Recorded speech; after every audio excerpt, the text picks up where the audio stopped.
अब से थोड़ी देर पहले दिल्ली की जामिया मिलिया यूनिवर्सिटी में गुजरात दंगों पर बनी बीबीसी के एक डॉक्यूमेंट्री की पब्लिक स्क्रीनिंग करने की कोशिश की गई।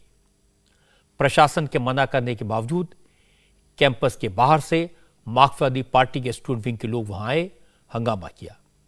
पुलिस ने एसएफआई के 5 लोगों को डिटेन किया है। कल रात जेएनयू में भी इसी तरह की कोशिश हुई थी। वहां भी 20 साल पहले की घटना पर बनी इस डॉक्यूमेंट्री के बहाने प्रधानमंत्री नरेंद्र मोदी को निशाना बनाने की कोशिश की गई। उनकी हाय हाय के नारे लगाए गए, लेकिन जेएनयू प्रशासन ने वहां भी स्क्रीनिंग नहीं होने दी। केरल में जहां सीपीएम की सरकार है, कई जगह इसकी स्क्रीनिंग की गई, लेकिन वहां कांग्रेस में इस डॉक्यूमेंट्री को लेकर हलचल हो गई।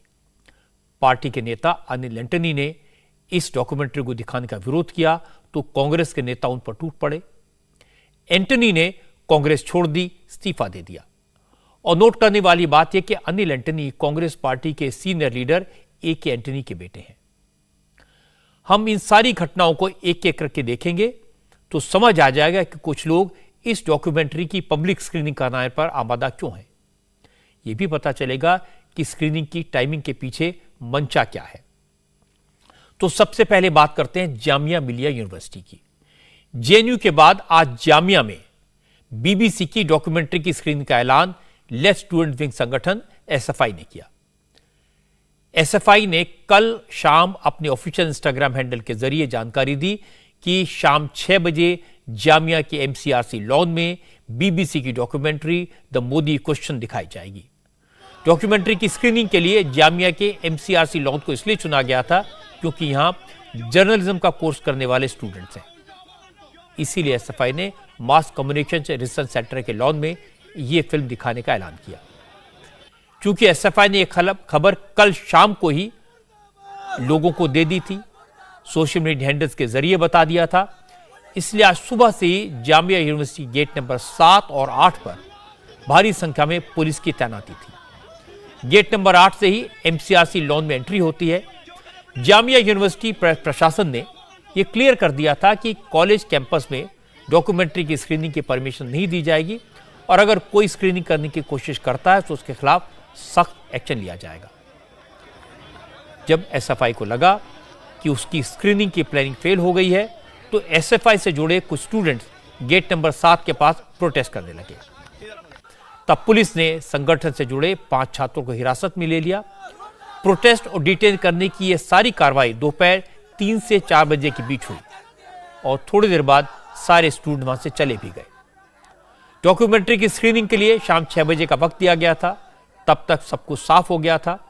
प्रोटेस्ट करने वाले छात्रों को वहां से हटाया जा चुका था और पुलिस का भारी बंदोबस्त था।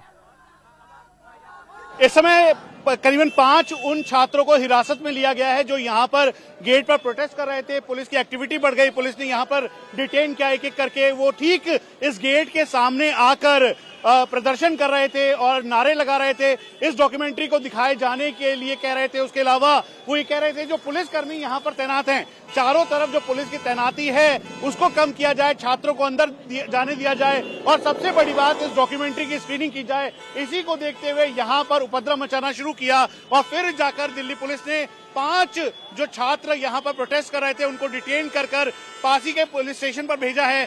यहाँ दूसरी तरफ आप तस्वीरें देखें तो यहाँ पर जितने भी छात्र हैं उनका गेट, क्योंकि इस समय मेन कैंपस का जो गेट है वो बंद कर दिया गया है और बंद गेट करने के साथ साथ यहाँ पर जो आमने सामने की स्थिति है, छात्र अंदर हैं, बाहर इस समय दिल्ली पुलिस के सीनियर ऑफिशियल्स हैं, रैपिड एक्शन फोर्स और सीआरपीएफ की तैनाती की गई है। इस बात से लगातार यहाँ पे जो छात्र हैं उनको कहा जा रहा है कि वो अंदर जाएं, अगर क्लास खत्म हो गई है तो वापस घर जाएं, स्क्रीनिंग यहाँ पर नहीं होगी। ये सारी बातें देखकर एक बात साफ है, इरादा डॉक्यूमेंट्री देखने दिखाने का नहीं है, इसे पब्लिकली दिखाकर हंगामा करने का है। डॉक्यूमेंट्री बीबीसी की है, इंटरनेट का जमाना है, चाहे कोई कितना भी ब्लॉक कर ले, बैन कर दे, ये चीजें आजकल कोई भी अपने घर में बैठकर, हॉस्टल में बैठकर देख सकता है। लेकिन जब इसकी पब्लिक स्क्रीनिंग कराने की बात की जाती है, इसे लोगों को एक साथ बैठाकर दिखाने की बात की जाती है, तो पॉलिटिकल पर्पस साफ दिखाई देता है। यह रिपब्लिक डे के अवसर पर सरकार को एम्बेरस करने की कोशिश थी।